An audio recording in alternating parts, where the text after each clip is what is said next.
will define the output code as 101. Okay, this is your output code, and which stand for 5.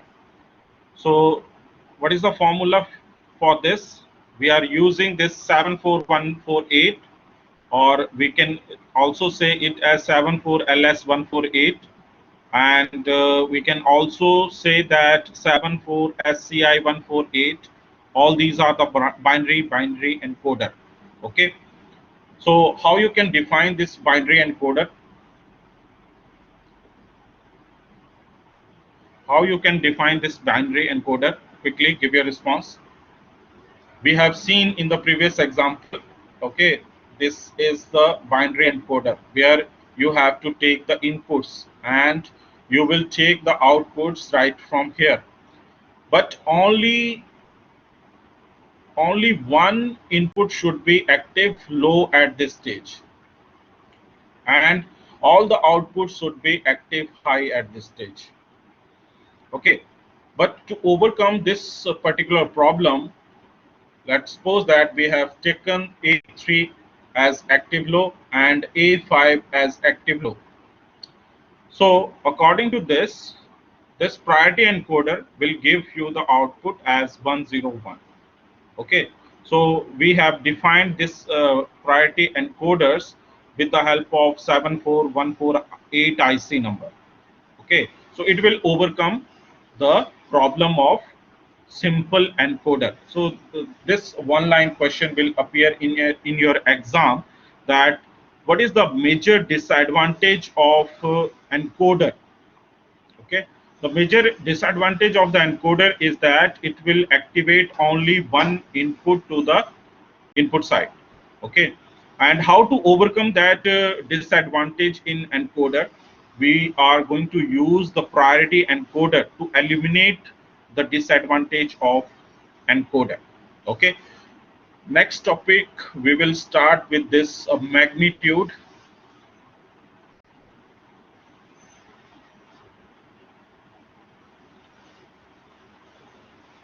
Okay, so Vani Gupta is asking a question, how they will get output code at 101. Okay, so let's suppose that you have started with the input at A0, A1, A2, A3, A4, A5, like this. Okay, and correspondingly you will get the output. This is your output O0, O1, O2, O3, O4, and O5. Okay, so you will define output corresponding to this input, and we have seen in the last example that whenever you define the input, okay, you have to consider the low position at that particular point. So let's suppose that we are considering this A3 bar and A5 bar. So this A3 bar is active low, and A5 bar is active low at this point of time. Okay, so correspondingly all the bits are 0. Correspondingly all the bits are one position, and we will not consider this 0 pin, because that pin is used to enable the particular chip. Okay, that will use to enable the particular chip. Okay, so correspondingly we will define the bits as 1 and 0. Okay, so you have to calculate the value that's this 0th place and 1st place, and you have to solve this expression to find the output as 101. Okay, so you can solve it, then you will get the output as 101. Okay, all of you, is it clear? So at this moment, only this type of a question will be asked, that there is one disadvantage for encoder, that you will take only one input to the decoder. So how you can overcome that problem? The solution for this, you have to use the priority encoder, that will give you the priority based decision, and accordingly it will give you the output. Okay, so how you will get this output? It is only the priority based decision. Okay, So those who will get the highest priority, that will be displayed on the output side. So here are the two input. Okay, this is your A3 and A5. So let's suppose that we have to define the priority. Okay, we have to define the priority, that let's suppose that this is HOD. Okay, let's suppose that this is HOD, and HOD is having, let's suppose that 1, 2, 3, 4, 5 teachers. Okay, and this is acting HOD. Okay, so he has to define the priority. All these teachers are connected with the printer. Okay, let's suppose that this is a printer. So all have to give the print. So HOD has to give the permission, or he has to define the priority, that this acting HOD has the highest priority, so that it will print first. Okay, it will print first, then other members will follow the printer, then other members will follow the printer. So have you understood the concept, Vani, right here, how we will achieve the output 101 right here? Okay, Vani. Okay, magnitude comparator.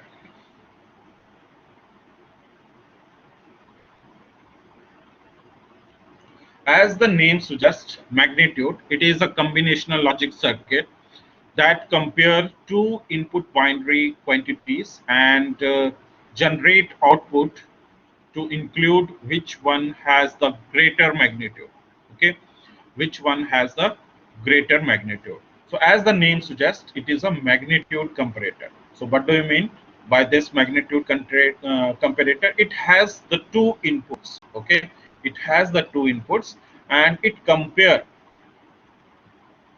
these two inputs. Let's suppose that this is input A and this is input B, and this comparator will compare the two inputs right here, and it will give the decision.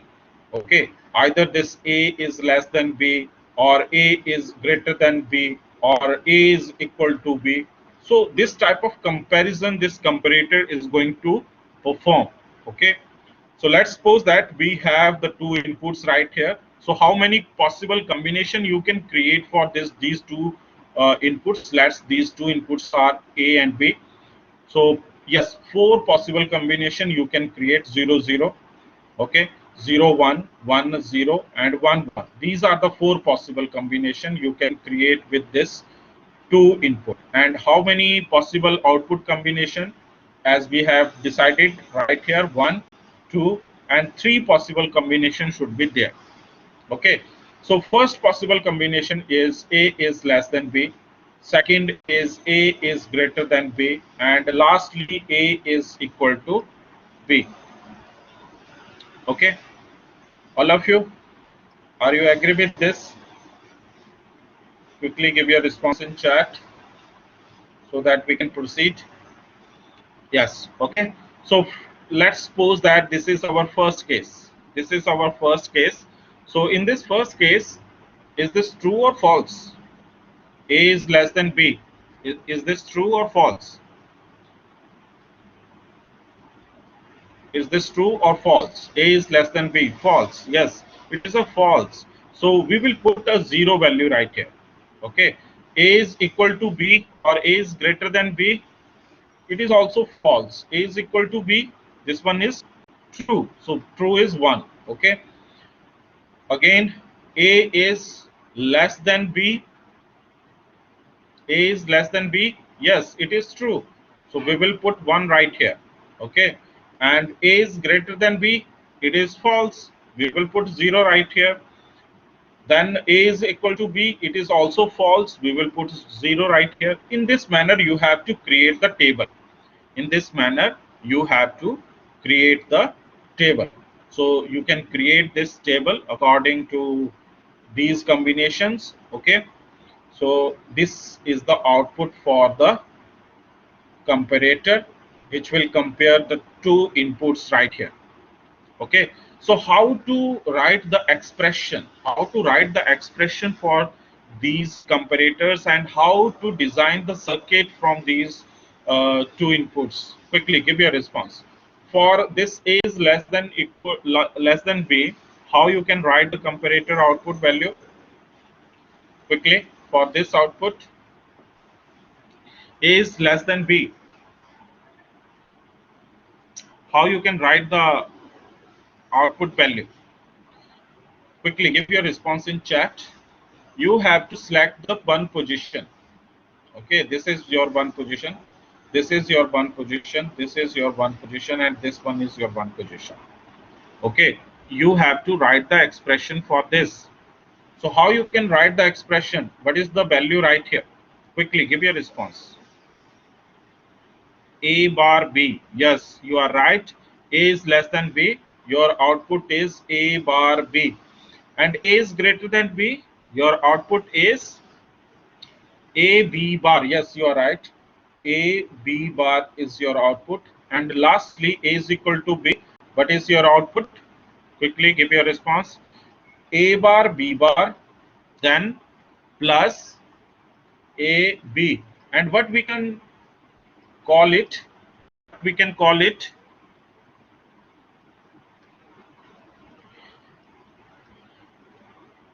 we can write it like this. X nor we can write it like this. Okay, X nor.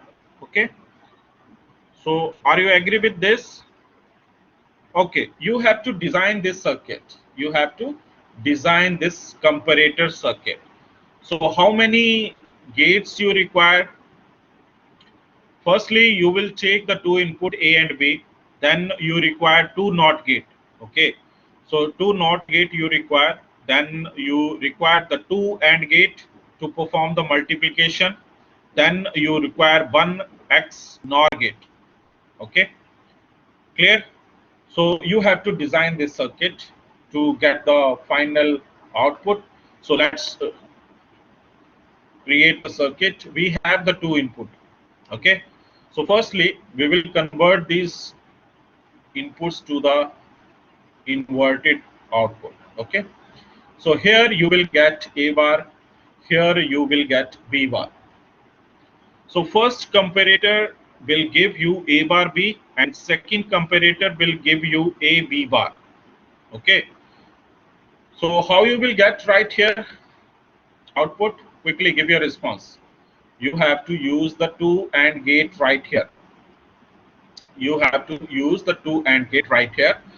So in the first case you will get the output A bar B, and the second case you will get the output A B bar. This is the first comparison, this is the second comparison. Okay, have you completed up till this point? Any doubt related to this point? Quickly give your response.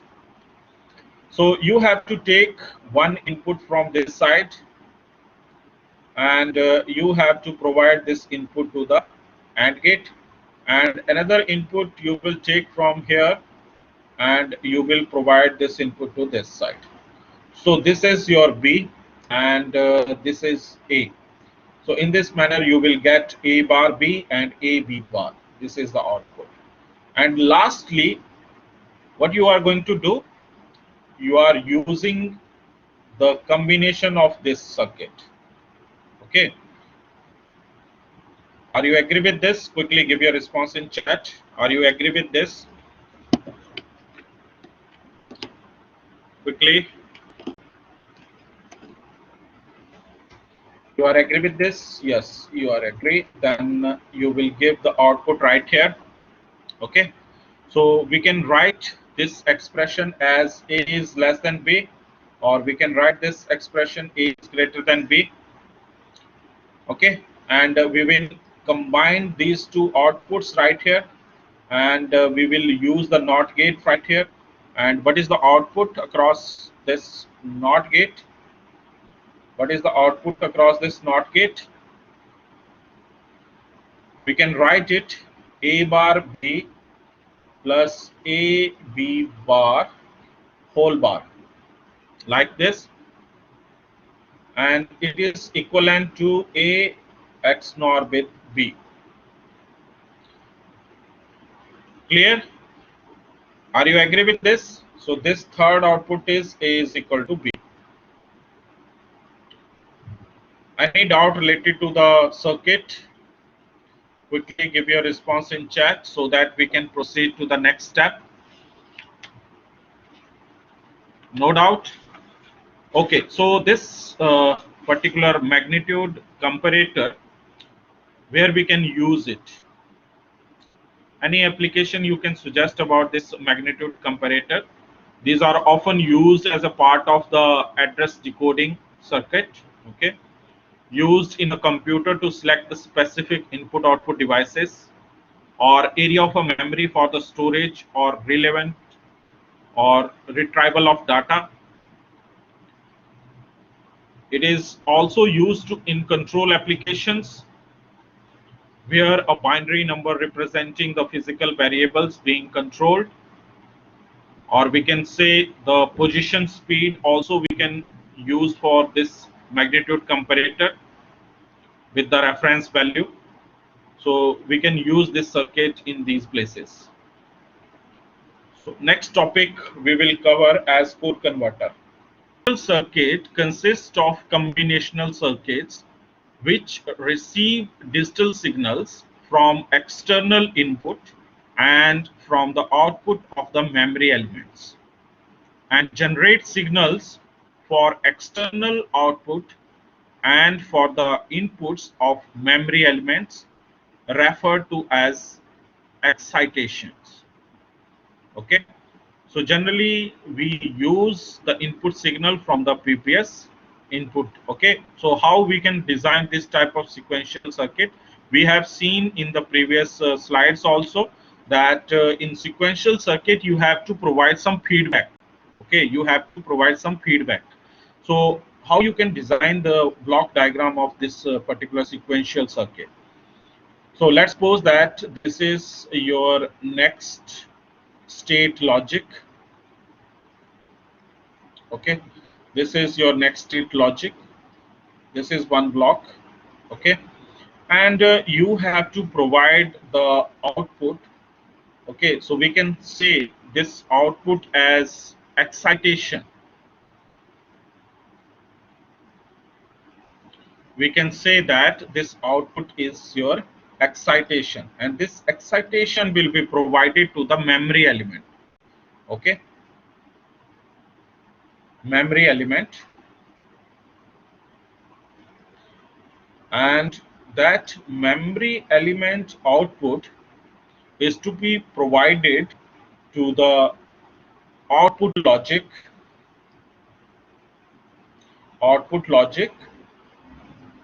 and that output logic output will be your external output. Okay, that will be your external output. Till this point, have you completed? And we have to provide the feedback. Okay, so how we can provide the feedback? We will take the output from the memory element back toward the next stage logic. Okay, back toward the next stage logic, and from here we also provide the input which is called as external input. Okay, this is external input. Okay, and that input is also applied to the output logic. Okay, that input is also applied to the output logic. So in this diagram we demonstrate that the external output in a sequential circuit are a function not only of the external input but also of the present state of the memory element and the next state of the memory element to is also the function of the external input and the present state. Okay, a sequential circuit is specified by a time sequence of inputs and outputs and internal states. Okay, according to the timing of their signals, the sequential circuit is of two types. So what are those two types? One is your synchronous sequential circuit, another one is asynchronous sequential circuit.